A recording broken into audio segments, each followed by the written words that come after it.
Welcome to another edition of Inside the War Room. Ryan Ray here, as always. And today I'm joined by a guest who I've been kind of secretly telling my friends about. I was pretty excited to get on, and that is Michael Johns, who is the co-founder of the Tea Party movement. The Tea Party party, I guess, is the kind of weird way to say it. But former White House speechwriter for George H.W. Bush, heritage policy analyst, and a litany of other things in his bio. He's been all over policy stuff, and I will link to all that in the show notes if you're not familiar with his work. It's great to have you on, Michael. How are you doing? Hey, Ryan. It's a pleasure. Nice to connect with you.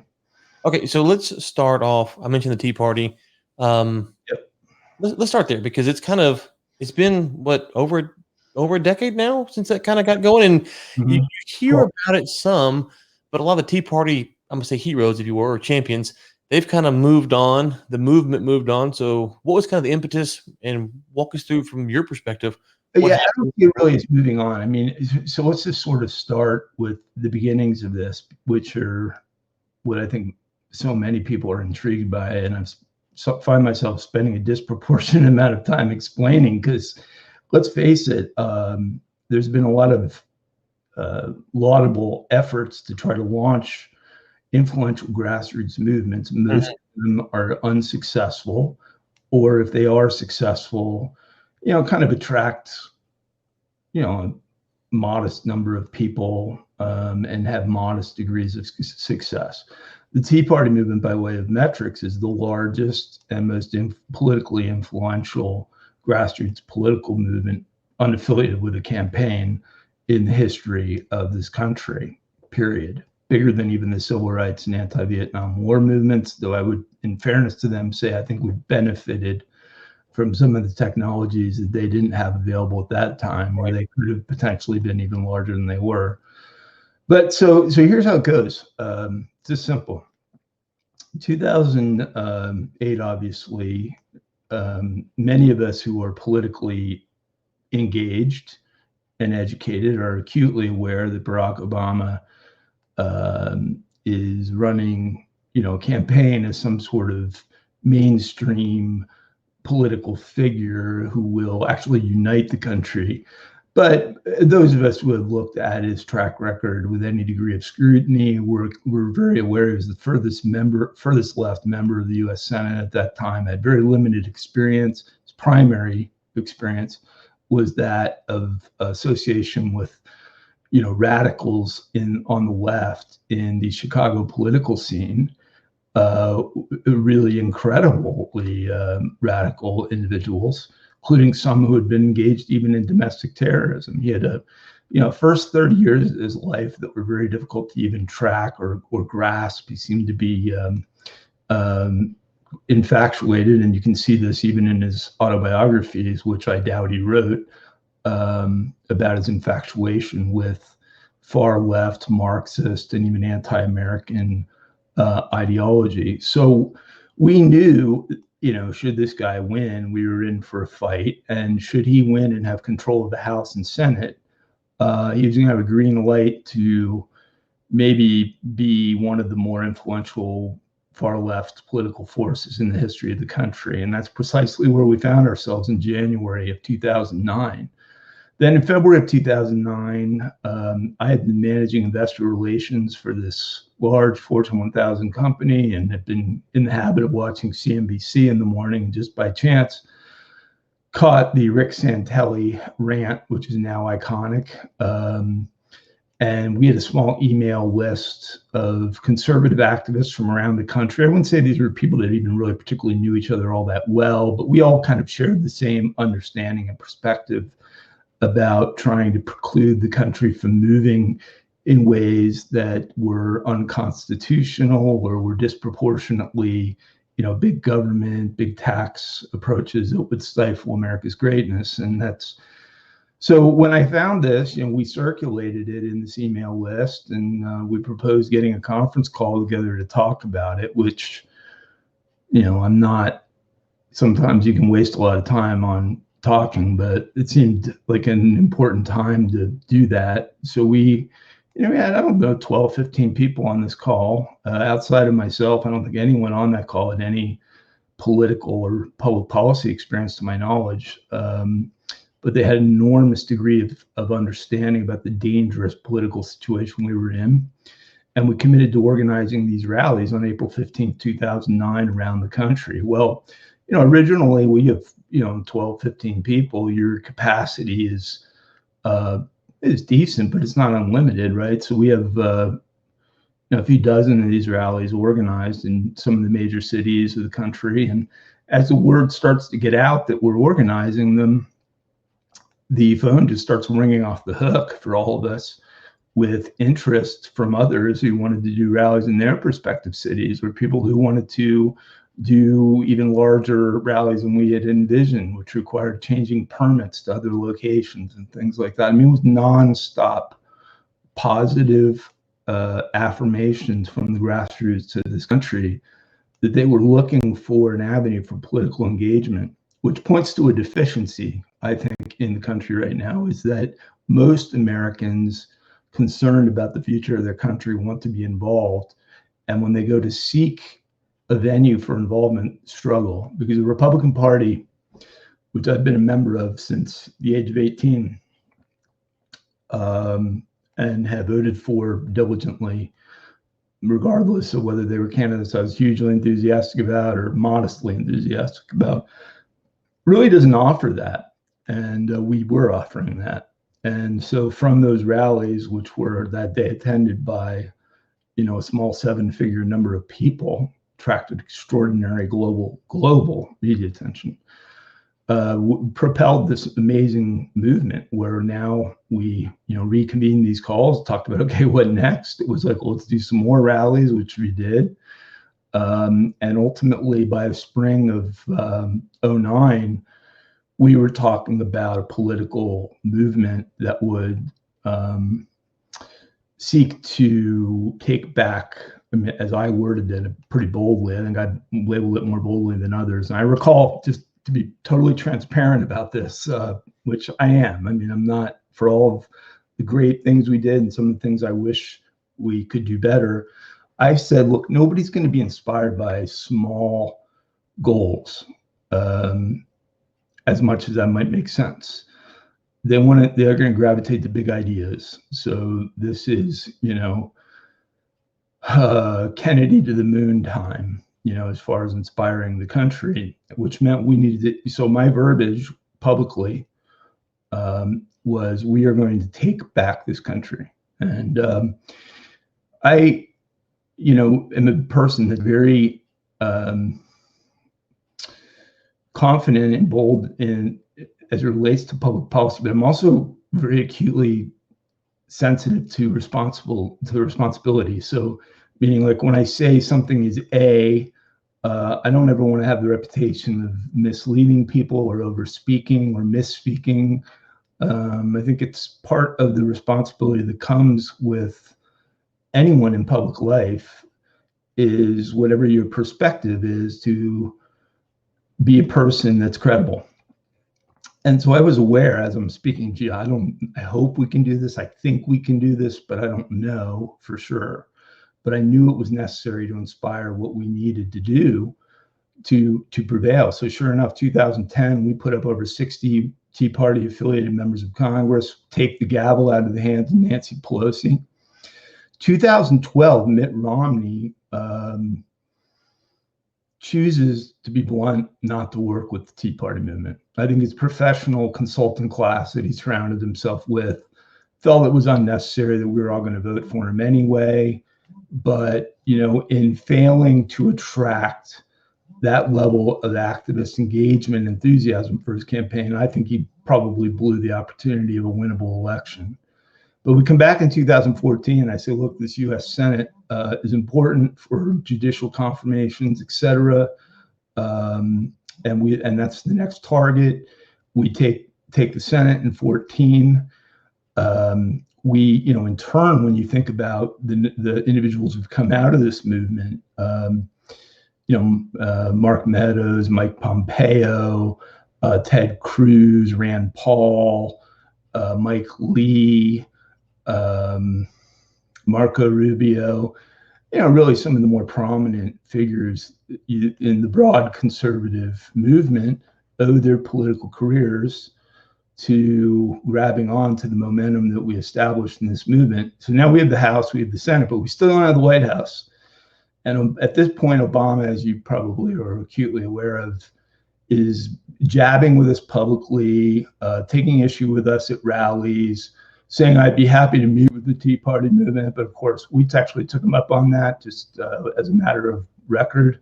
They had it was all political bluster. He had no sincerity at all behind much of anything he said to anyone, and including as it related to us. And we start to set our sights on 2016, but therein lies like one of the first problems we hit the wall on, is because we were so influential in Ted Cruz's election, so influential in Rand Paul's inspiration to run in his election, so influential in Marco Rubio's election at the time, even though that some of that history may be forgotten when you think back about that race. For people that are new to politics, I think they get to know someone on a personal level, and that builds the trust. And all of these guys are nice guys. You know what I mean? Like, you'll always hear somebody new to it say, "Oh, I met him and they're such a nice person." Well, yeah, that's why they're like in this field and successful at it. But I really felt, and a few other founding members felt, but it was not, but I'm talking about maybe a fourth of our total founders felt that Trump brought it, as I saw it, two things that were, and I worded it this way at the time, and unpopularly worded it this way at the time.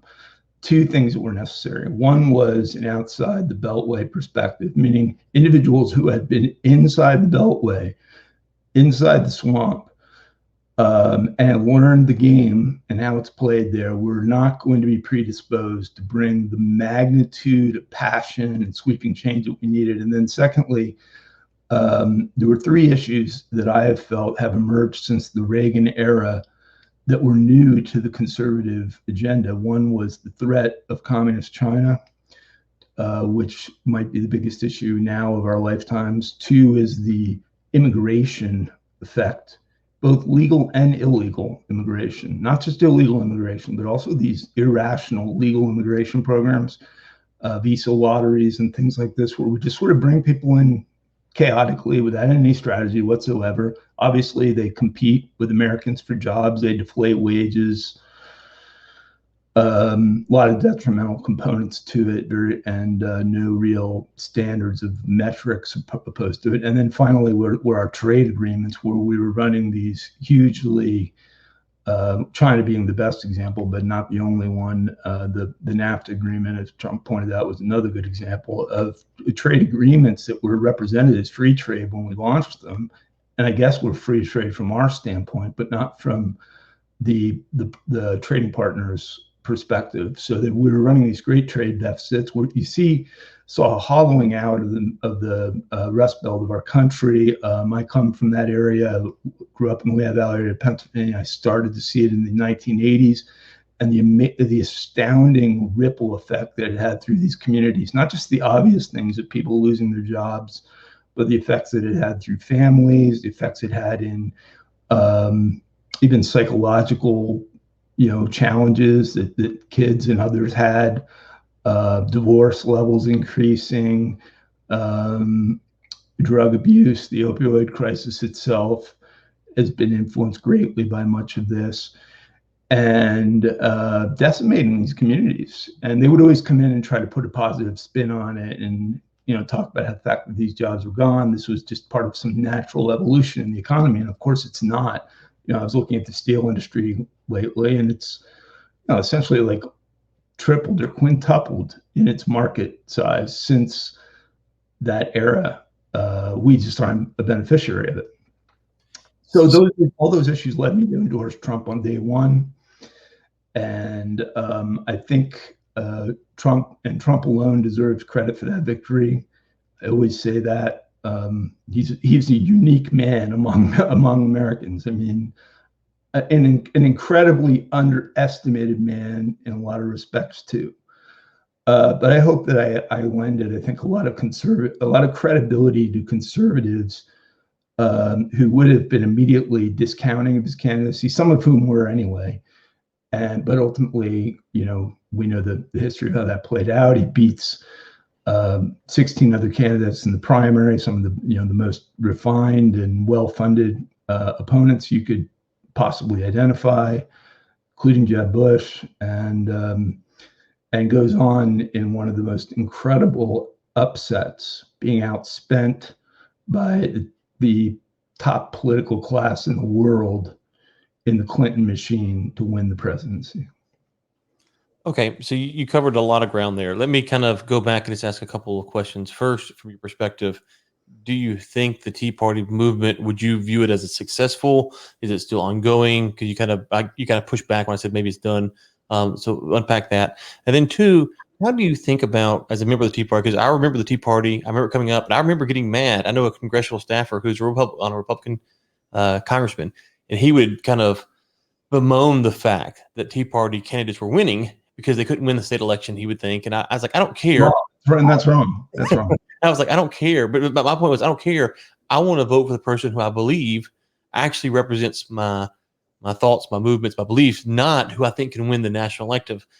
So when you look at McCain and Romney, they're, in my opinion, pretty abysmal conservative Republicans. And so then you have Trump. We can talk about him in a second. He's a different animal, as you mentioned. But so how do you work through that? First, was it successful? Where's the party now? And then two, how do you balance being a conservative and dealing with these candidates who have very little, I would say, in the way of conservatism?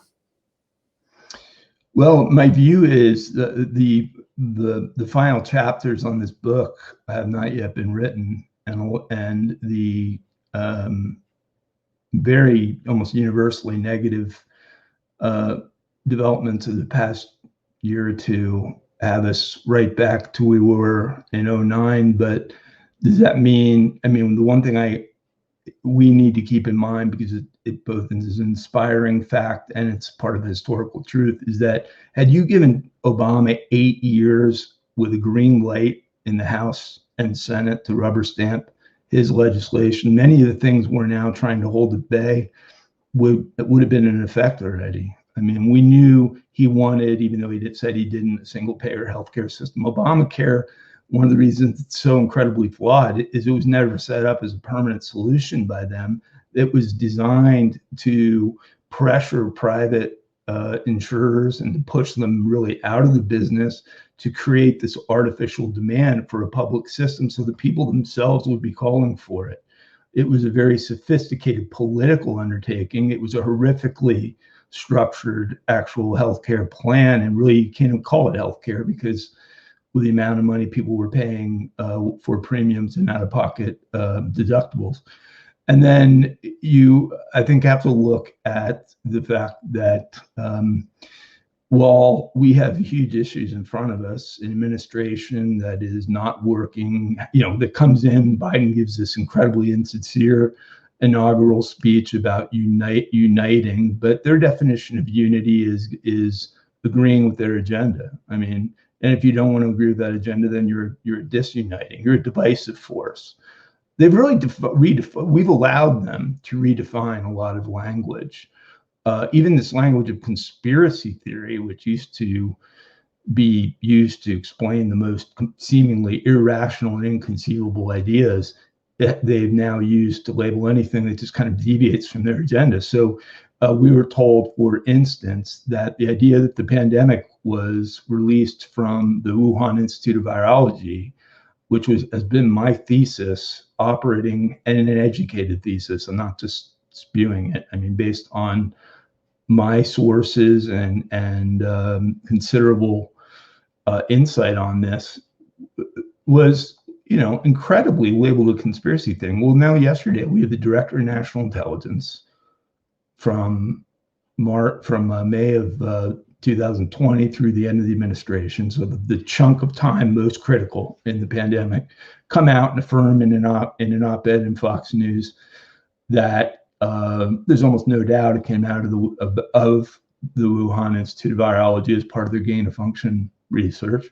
And we had maybe most importantly, this House Foreign Affairs minority staff put out their 80-some page report, I believe, which I read yesterday, that concludes, no doubt, came out of the Wuhan Institute of Virology. And according to Mike McCall, the ranking minority member there, the Chinese Communist Party is engaged in the largest cover-up in what he called the largest cover-up in human history. Now, when you release a report like that of this significance, and then you issue public commentary on it, it's true that many members of Congress may not think too much before they open their mouths, but that's a studied statement that I think he was trying to convey the magnitude, what we're talking about now, over 4 million dead globally and trillions of dollars of damage to the global economy, well over 20 trillion to our own economy, all because Xi Jinping chose not to be forthcoming, covered up, kept the World Health Organization. So all these things are realities that we're going to need to overcome. I believe we're in a position where two issues linger and need to be resolved before we can even have the foundation on which to build. Number one, November 3, you read mainstream media and they can say that that allegations of improprieties or fraud are baseless, groundless, conspiratorial. But is that what's really playing out? You have the Navarro reports, 3 editions that I've read, and thousands of affidavits, some of which I've read, and some of the whistleblowers whom I've spoken with. And you've got state legislatures accountable to the people in Arizona, in Georgia, and now in Pennsylvania, all of whom are initiating or trying to initiate forensic audits because they see that this is not at all baseless. It's very credible. How that plays out, I don't know. I don't like the way it's particularly being approached or organized. That's a very imperfect system. I don't think courts are predisposed to be proactive on this stuff, but we need to have the country comfortable, whatever the outcome, whether this affirms that Biden is legitimate, won the election, and that we're comfortable as people who voted for Trump, or conversely, we start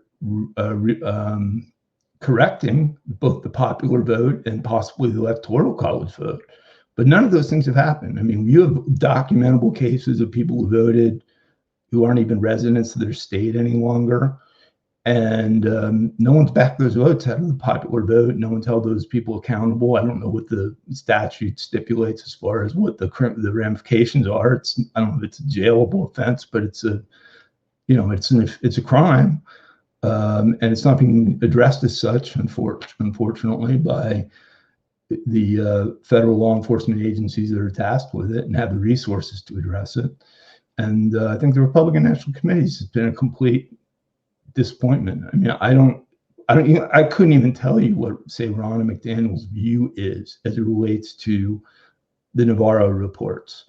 The RNC, frankly, should have been writing the Navarro reports, not the trade advisor to the president. As smart of a man as he is, and he's one of the smartest men in our movement today, Peter Navarro, I think very highly of him.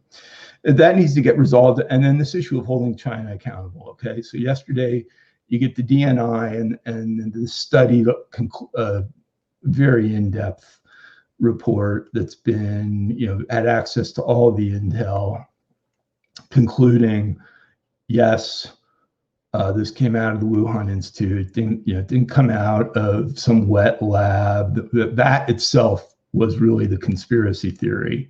When you think about the absurdity of bats that would have come from a province almost 1,000 miles away, and then just so happened to, affect individuals either in the Wuhan Institute or within like a mile or two radius of it. That and holding China accountable financially and otherwise for this needs to be addressed. And I would put in there the genocide. I mean, we have 2 to 3 million Uyghurs being held in concentration camps. If you ever in your life said never again rhetorically as it related to the Holocaust and I don't like to compare anything to the Holocaust because it was a particular set of circumstances, a particular set of people, and a particular generation. But one of the great, if there's anything positive that came out of it, aside from affirming American ability to right these wrongs, it was this promise we all collectively made that we'd never allow it to happen again. It's happening again right now. And I'm not seeing the seriousness being brought to it. So I see a movement right now on our side. It's not functioning as a movement.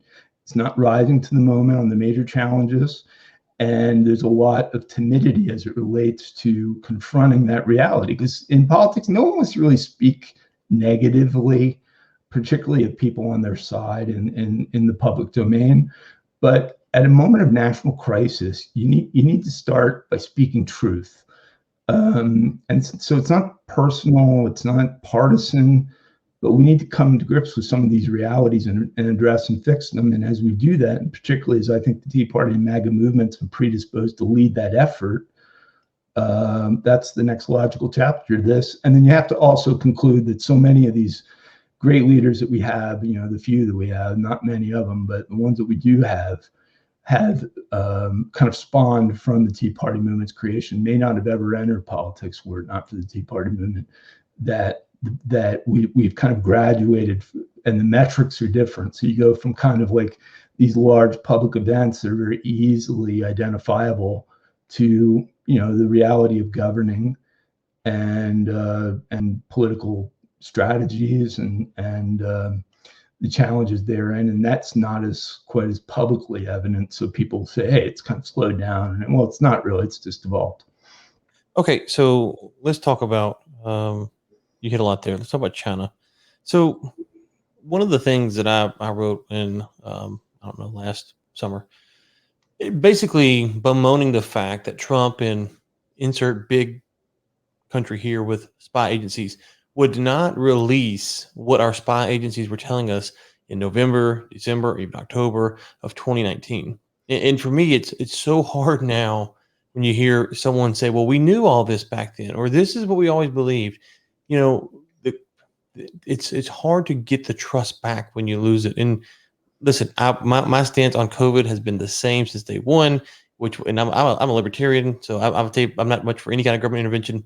But if you're going to do something, pick an age, 60, 55 and up, subsidize them for a few months, people on the organ donor list, whatever, highly, the people that were at risk. That was clearly, by the time it got to the U.S., anyone who's following it should have known that's what was going on. That's secondary to what the U.S. government thought they knew. But this game that Trump tried to play of being able to convince people this is what we think, and then he's telling Bob Woodward this, it's so frustrating. And so when I hear now, well, yeah, we think it's from the Wuhan lab, quite possibly. I have no idea. Why does government officials who claim to be conservative, claim to want transparency, continue to fail at the basic fundamentals? That's why they keep losing the trust of the people. If they would just do what they say they were going to do, yeah, they won't. It's really that simple. The problem is it's that simple rhetorically.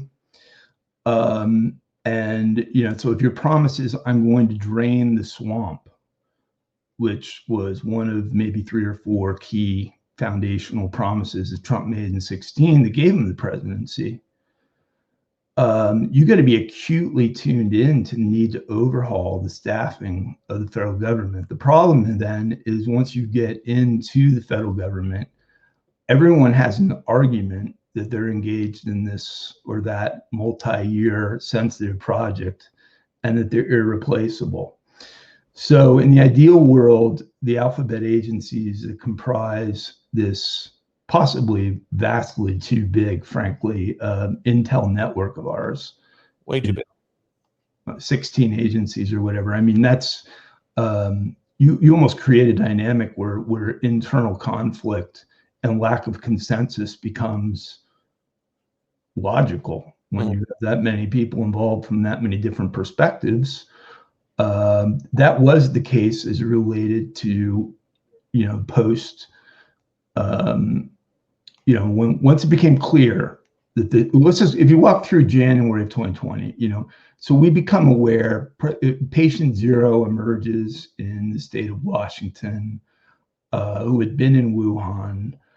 Trump, to his credit, moves right away and wants to deploy the CDC into Wuhan to look at the core of this problem where it emerged and the look into the institute.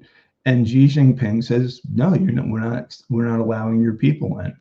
And then you think, well, the World Health Organization, China being a participating member, is obligated to accept that. Mm-hmm. They say no to the World Health Organization, which it subsequently turns out they've been more or less running and controlling for their own purposes for many years, which is why Trump got us out of it.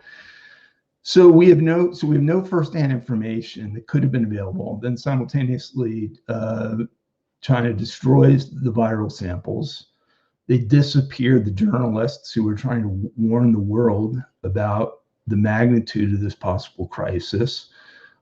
Physicians that were involved die under very questionable sets of circumstances in hospitals. This is a very common ongoing scenario since the 1949 revolution in China, is that people don't toe the line, don't end up just losing a policy battle. They end up disappearing. And, so he made a good effort on that. And again, no cooperation. And by the way, China, this is the China that is telling the world to this day that they are all about globalism. They are about bringing nations together, cooperation. We're all in this together, all political rhetoric defied by their actual practices. And then importantly, on January 30, Trump puts into place the travel ban against China, right? I mean, if you and I look into this right now, said, we've got this virus, we have no historical exposure to it, we have only a very rudimentary understanding of it, we don't have the samples to it. Vaccines, those are great conceptually, but we can't develop a vaccine without that. And you would focus on stop the bleeding. It's like rule number one to any crisis, right? I mean, don't dig deeper. So Trump goes to put the travel ban into effect, and of course, there begins really the beginning of Tony Fauci's the series of absolutely incredible, despicable, sickening, misguided statements. He opposes his travel ban. No travel, you can't stop this with travel bans. Well, of course, that's exactly how you stop it. You stop people from coming into the country who are infected, which again is a lesson they haven't learned in their open border policy, where we have individuals arriving from Guatemala, Honduras, El Salvador, predominantly, who are at large, is fairly sizable percentage of whom are infected and are infected with variants. So Trump gets that one right, Fauci wrong. Then you go through this whole thing on the therapeutics, right? And now China's into motion, according to this report issued yesterday in the largest cover-up in human history, as Representative Michael McCall from Texas called it. Where they're, actually actively engaged in a disinformation campaign, trying to suggest that this really initiated on some U.S. military base. I mean, look at the magnitude of damage we've done to this country and politically to those who are in control. It's inconceivable. And yet the 50 Cent army, which, puts all these little rebuttal tweets on Twitter, I noticed just keeps attacking everything I put out there, saying, no, it really, it's just like a drip effect where you raise enough doubt in the minds, particularly of those who aren't close to it, that people say, well, it could have been this, could have been that. No, this is like pretty clear what it was. But we didn't, you're right, you raise a very good point, because we didn't have we should have had national intel consensus that would have, because that was one of the other things Trump did. Remember, in one of the Rose Garden speeches, he was saying, I'm ordering a comprehensive investigation as to the origins of this and of the CCP's follow-up and Xi Jinping's follow-up to it. And of course, they lied to the World Health Organization then on January 14th, I believe, saying there was no evidence of human-to-human transmission, when we had satellite imaging showing people falling down on the street from COVID, showing the hospitals in Wuhan being completely overloaded with patient flow, and crematoriums filling up with patients deceased from COVID, and firsthand testimony that this was an out of control and hugely infectious emerging pandemic. So you think just in terms of how many of these 4 million plus lives globally would have been saved if they had taken the complete opposite approach. So, we're right. If you and I are running the country, we say, wow, whatever happened in this Wuhan Institute, whether this thing was consciously released almost as an act of biowarfare, or whether it accidentally released, or whether an individual was infected and that launched the origin, set that aside for the second. That still remains, in my judgment, yet to be completely resolved or full consensus around it. But we had responsibility for the release of this.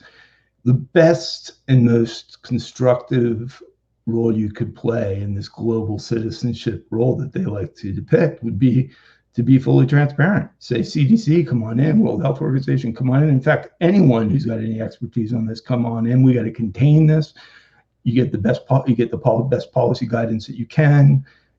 You take those steps. You work with other countries. You cooperate fully. Instead, to this day, they have not allowed in independent inspectors.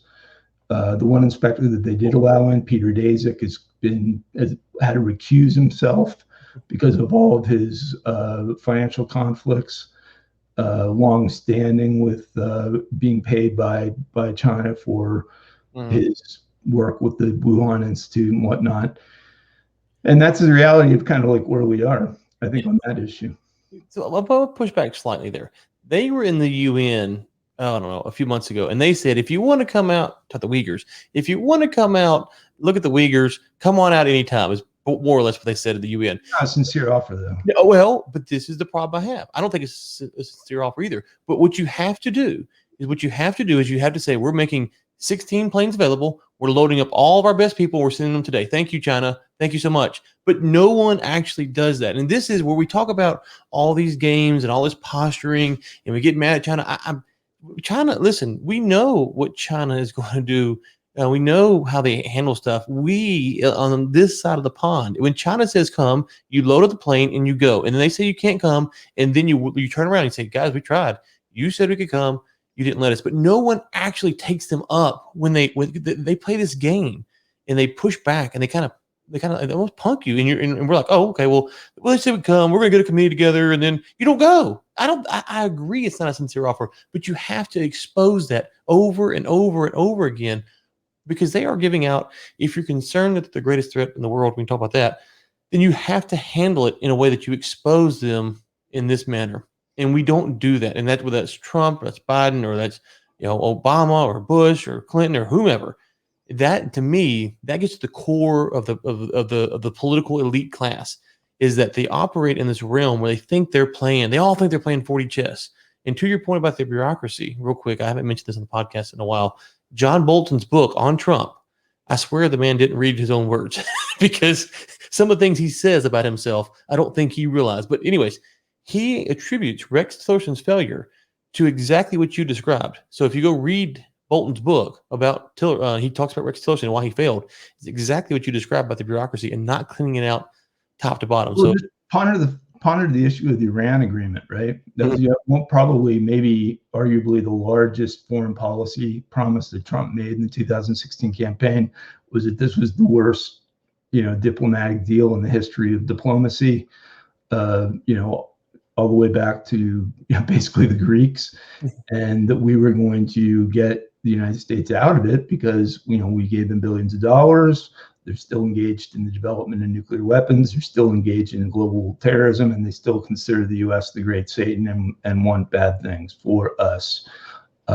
We had no real ability to monitor or enforce that agreement. They precluded in the agreement our ability to enter any of their military sites where they would logically be developing nuclear weapons.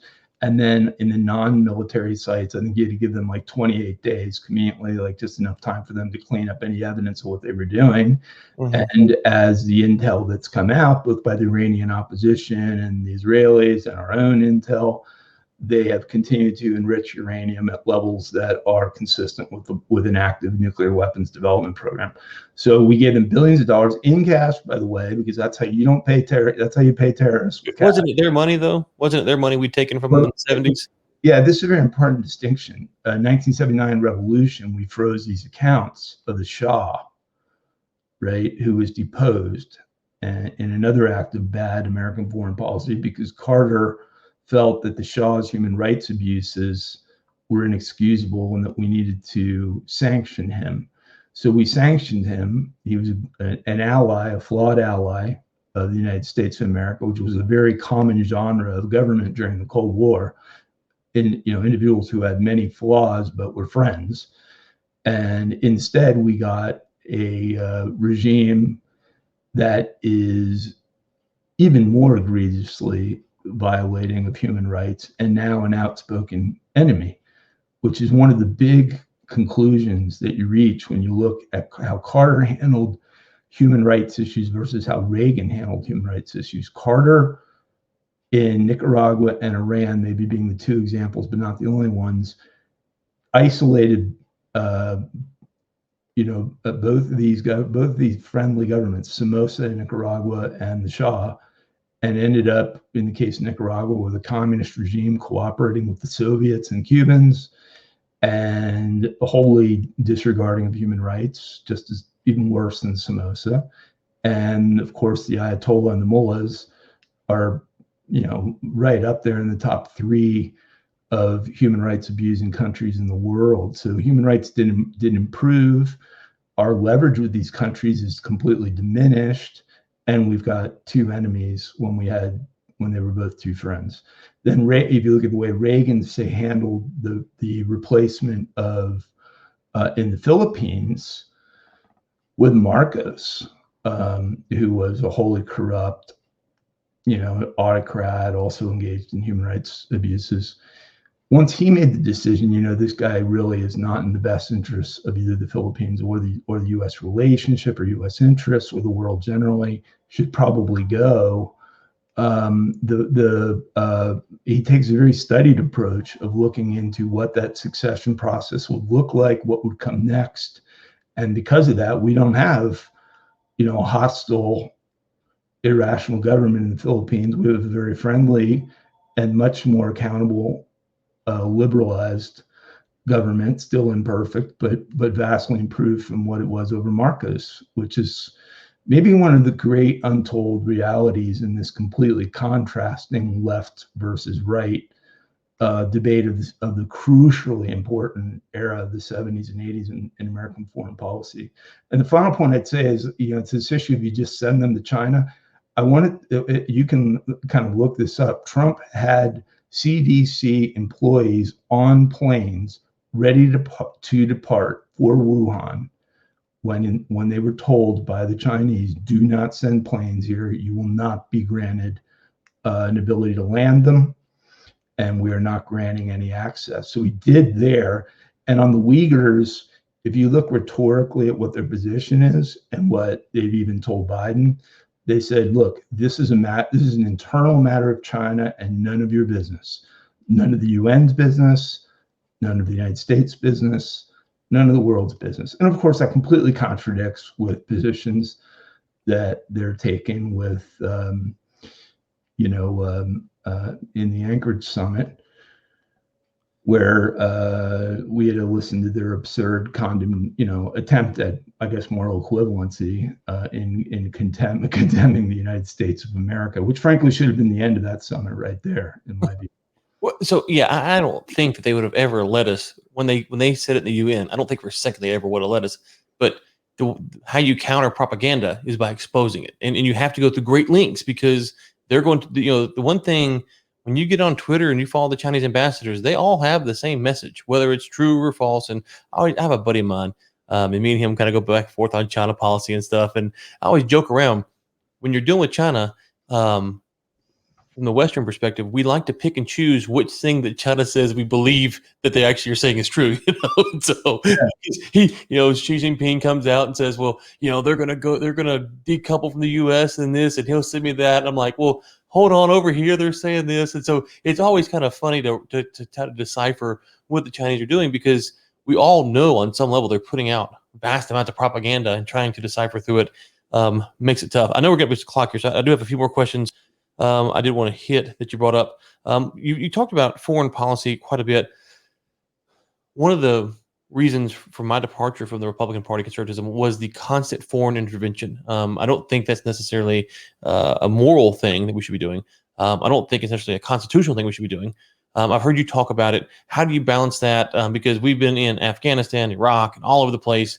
There's a lot of dead bodies at the U.S.'s hands, and it's as a U.S. citizen, I'm not even sure who tries to false on this stuff. It's not even sure. I always use this example to people. I'm not picking on Trump here. It's just he was the person who said it. At one of the State of the Unions, he had a lady up in the balcony, and he said her husband was a Navy SEAL who died in Yemen. And my question to people who are for the wars, I say, what was he doing in Yemen? And not, someone like yourself would probably have an idea, but most people are like, well, where's Yemen? And what, I have no idea what we're doing there. And that's how crazy our foreign policy, from my perspective, has gotten to where we're in countries where people can't even identify a map, not even sure why they're there, or we're supporting the Saudis. So give me, what's your stance on U.S. foreign policy as far as interventionism, and how should we handle that? Because the China is tied up to that, but also the Middle East. Well, I think there's three forces at play here. Okay, one is what is an ongoing debate between interventionists who feel you go and intervene in cases where even modest national security threats are emerging, where human rights crises are threatening human lives, and you put American resources, including American lives, in jeopardy when you do that. That's one school of thought. It defines neoconservatism for the most part. I believe they would consider that fair. And their position would be that the costs, that on a cost-benefit ratio, that the benefits exceed the cost. I think the value of Trump was that, firstly, he was the first national Republican political figure to acknowledge what should now be self-evident, that the 2001,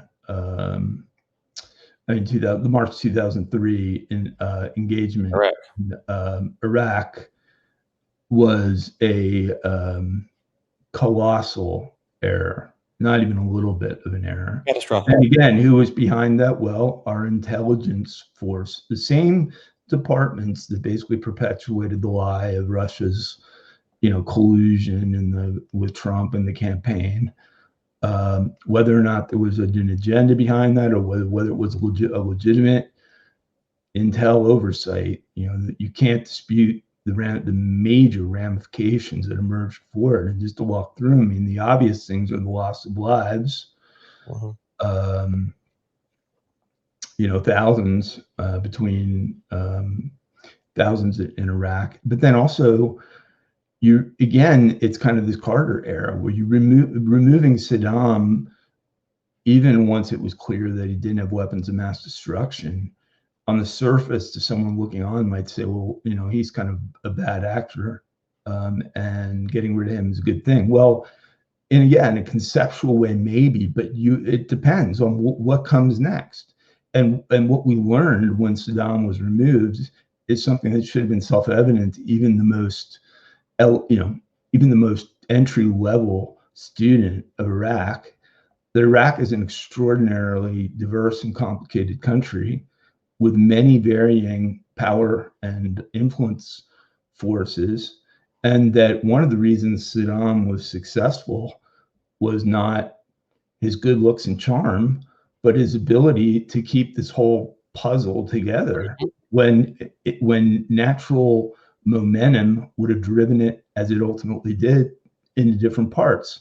So no ISIS pre-March. There was ISIS, but not as any major force. ISIS ultimately expands its influence in Iran and Syria, and Iran, undeniably, in my view, the greatest threat in the region, finally put at bay, not engaged in Iraq, starts to have both a presence, Soleimani behind much of that, with the support for with his Quds forces and direct responsibility, by the way, for the killing of about 800 American servicemen during that conflict, and the militias that are now still an ongoing problem. And I was speaking with an Iraqi television network about a week ago, and I raised this point, which I don't know why more people aren't raising, is that the American departure from Iraq should be totally welcomed, and it should have been done a long time ago. But so should the Iran's cessation of support for these militias. And it's like almost there's really not any public pressure being exerted on them. They're really, when you drill down and look at, well, why has the U.S. Why didn't we completely get out on day one of the Trump administration? Because these militias really were legitimate threats to the sovereignty of the country, the stability of the country, and innocent human life. And the argument was made, and it was a compelling one, that progress needed to be made on that before we could get out. And then you look at Afghanistan real quickly, and I just have to tell you, I'm really close to this issue and have been since the 1980s. I was a key champion and supporter of aiding the Mujahideen and of the Reagan Doctrine, as you may know. Went out with many of these forces, and I was very aware also of the split between the Afghan and Arab Mujahideens. The Arab Mujahideens ultimately went on to become Al Qaeda. The Afghan Mujahideen, which was led by some really very bold, brave, and largely pro-American forces, pretty much decimated in some of the pre-9/11 efforts. But we're now looking at the longest war in American history in Afghanistan, right? 4,400 lives lost, I think, roughly, in Afghanistan. Trillions of dollars spent, as Trump correctly pointed out. We could have rebuilt the infrastructure of our whole country like 10 times over for what we've spent in these conflicts. And look at what the Biden administration is doing. They are operating. They're urgently trying to get out of Afghanistan anyone who had any connection to the U.S. government or our efforts there, because while they haven't said this, but I will, every indication is the Taliban's not going to keep their word in any of these agreements, and they are pushing on to take control of that country again militarily. So, worst case scenario, we end up right back after all of this, the loss of life, all of those brave Americans that are in Lot 60 in Arlington Cemetery, some of the greatest Americans of our lifetime, bold, patriotic, brave, incredibly successful usually, who gave their lives to this cause, are going to end up seeing the Taliban flag rise again over Kabul, and see a regime again that, as far as I can tell, seems as committed to disruption and terror and domestic suppression as it ever has been. I mean, what they're doing in the way of their random killings of people and things like this are just sickening. I mean, to the point where I don't even bother communicating a lot of it, because it's just, I think every American's aware of it, and it's just so uninspiring and depressing, Okay, well, we covered a lot of ground. I think we could probably go for another 4 or 5 hours and just get the scratch service. So first off, I appreciate you coming on. I'd love to get you on again and just kind of unpack some more of the stuff, because you're covering so much ground, but I didn't want to just drill down too deep on some of these issues. But thank you for coming on. Where can people find you and what you have going on today? And then leave us with this: if the Tea Party still is of interest to people, what should they do? Okay, so the best way to follow me, which is also a good way to follow Tea Party activities and actions, on Twitter is my name, one word, Michael Johns. On Facebook, Michael Johns Tea Party. And on YouTube, youtube.com/Michael Johns. And then I'm on most of the other many emerging conservative friendly sites now, and I have a link on my Twitter page to those as well. So we'll link all that in the show notes for people.